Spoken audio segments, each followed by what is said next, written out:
今回は書いてあることが強すぎて、コラカードかと思ったけど、公式だったカード第2弾をやっていきます。今回は前回と異なり、新旧織り交ぜて紹介していこうと思います。なお、単体スペックが強すぎて案の定、電動とプレミアム電動のカードしかないのでご了承ください。早速紹介していきましょう。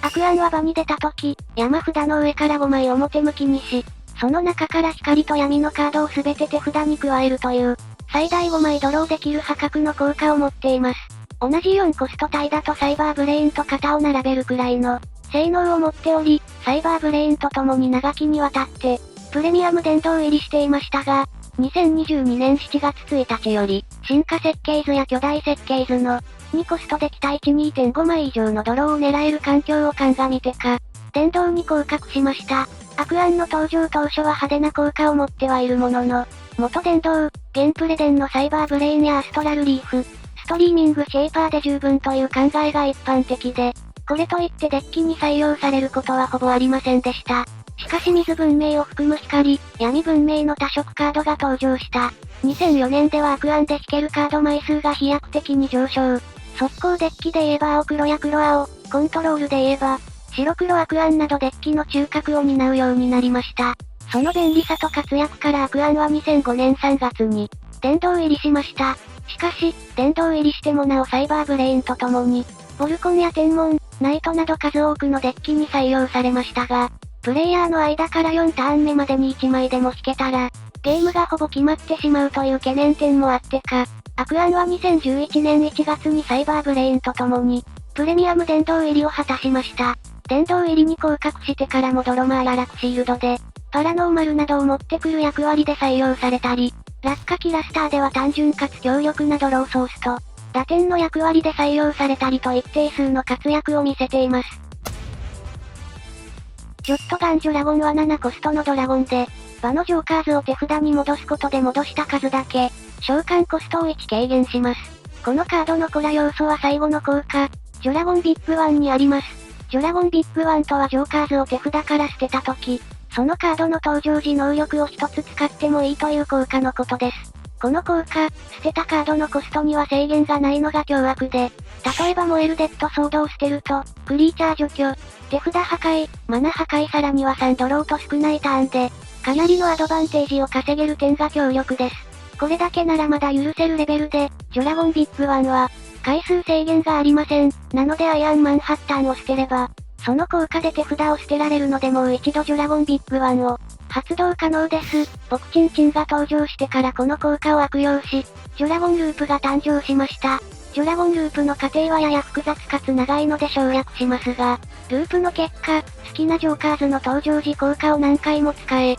手札山札墓地のカードを調整できるようになります。最終的な着地点はツタンメカーネンをループして、相手のライブラリアウトを狙うか燃えるデッドソードで、相手の盤面をめちゃくちゃにするのが多かったような印象でした。ジョットガンジョラゴンはオリジナル環境でこそ、対抗馬が多く目立って強かった印象がありませんでしたが、アドバンス環境ではガチャレンジを使わなければデッキを、そのまま有用することができたため、ループできる事実と、オリジナル環境で猛威を振るうことを懸念して、2020年12月に殿堂入りを果たしました。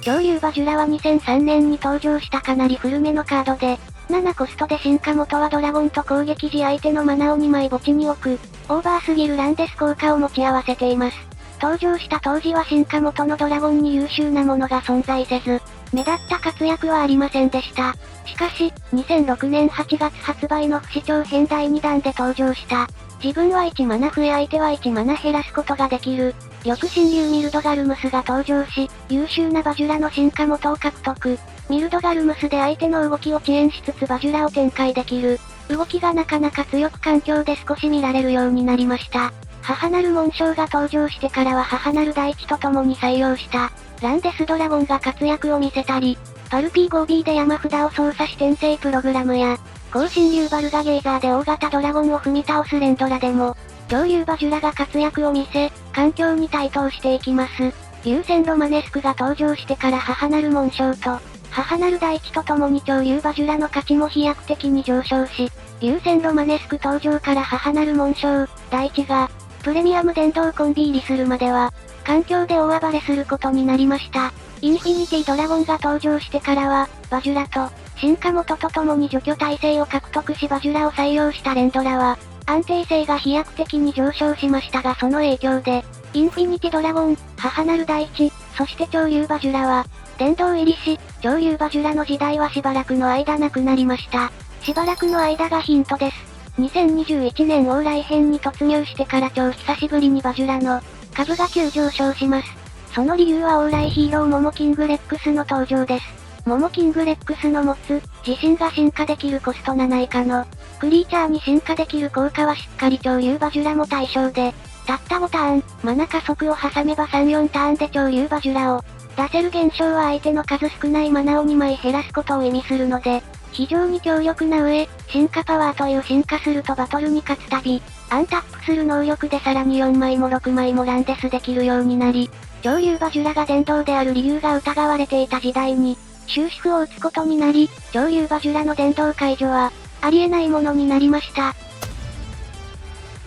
読み辞定錦はコスト4のガチャレンジクリーチャーで、闇のマナドライブ7でコスト8以下の非進化クリーチャーか、オレガオーラを墓地から踏み倒すことができます。GR クリーチャーかつ踏み倒し効果の時点で嫌な予感がしますが、詳しく解説していきましょう。その前にマナドライブという能力がどういうものかというと、まずマナドライブは、マナドライブ X 文明はその他条件で表記され X は数字が入ります。自分のマナゾーンに指定された枚数以上のカードがあり、かつその中に指定された文明または特性を持つカードが、1枚でもあれば効果を発揮する能力です。話を戻して読み字はマナドライブの能力とともに次回を伴います。次回するということはガチャレンジ召喚を繰り返せばまた同じ効果を発動できるということでもあります。ここまで前置きです。では超ガチャレンジをからであればどうでしょう？ガチャレンジクリーチャーが破壊された後ガチャレンジ召喚をすれば出てくるのは確実にその破壊された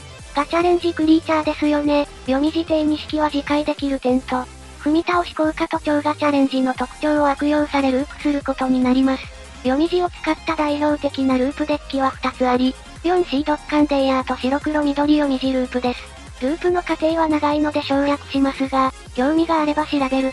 と、面白いかもしれないです。読み辞定錦はループの他にもマジゴッドマグナを採用した、コントロールデッキでニコルボーラスやドンジャングルストロングセブンを、踏み倒す手段として使われたりするなど、強力無比であることから、登場からわずか194日でマリゴルドサードと共に、プレミアム殿堂入りしました。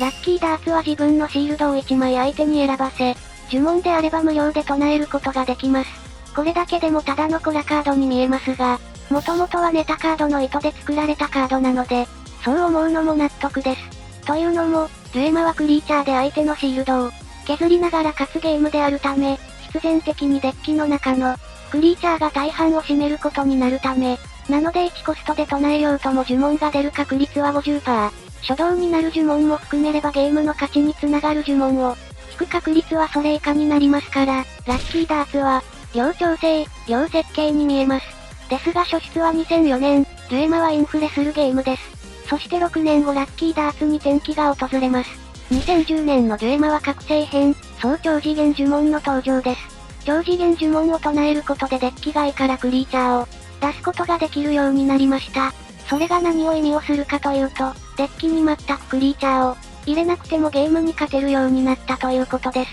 それを利用したデッキが超次元ダーツです。このデッキの使い方は基本的に1ターン目に、ラッキーダーツから超次元呪文を引きクリーチャーを展開、そのままビートダウンして勝つデッキです。超次元呪文を引かなければ勝てないという方も多いですが、ロストソウルを引けば相手の手札は全てなくなり、4、5ターンは何もできなくなり、爆心インプザワイルドを引けば次のターンは5マナになり、あらゆる超次元呪文を使うことが可能になります。1ターン目から莫大なアドバンテージを得られるカードが、許されるはずもなくラッキーダーツは、2011年11月5日に殿堂入りしました。これでラッキーダーツの時代は終わりかと思いきや、4年後とあるカードの登場で2度目の転機が訪れます。そのカードはオールデリートです。オールデリートはお互いの場、手札、墓地、シールドのカードを山札に戻すという一見何がしたいかわからない呪文ですが、とあるカードで強力なシナジーを生み出します。そのカードは禁断、封印されし X です。このカードはゲーム開始時点で場に出し封印を6枚つけてゲームを開始します。封印がある間はゲームにいないものとして扱います。そして封印を外す手段は火のコマンドを出すのが基本ですが、封印自体はコストレイのカードとして扱うため、カード指定除去でも外すことができます。なのでオールデリートは封印をも外すことができます。禁断は封印がなくなると裏返り、伝説の禁断ドキンダム X として、殴れるクリーチャーになります。オールデリートを唱えた後の相手のシールドは当然ゼロなので、召喚酔いのないドキンダム X はそのままダイレクトアタックを決めることができます。話は戻ってこのオールデリートは呪文なので、ラッキーダーツで唱えることができ、最速1ターンキルが可能になりました。その後もギラクシーファイナルモードギラングレイルという、ガチャレンジ召喚を12回行える呪文の登場で、ラッキーダーツでゲームが決まる手段が増えました。時代とともにカードプールが増えいつでも強化を受けられる。ラッキーダーツはまさに最強のカードと言って、差し支えないでしょう。今回はカタログスペックが明らかにヤバそうで実際ヤバかった。コラカードや時代とともに強化され現代では明らかにコラみたいな、性能のカードを紹介していきました。皆様にもこんなカードがあるわけないでしょ絶対コラだ、と思ったけど公式だったみたいなカードはありますでしょうか？もしありましたらぜひコメント欄で教えてください。ここまでご視聴いただきありがとうございました。良ければチャンネル登録高評価で応援よろしくお願いします。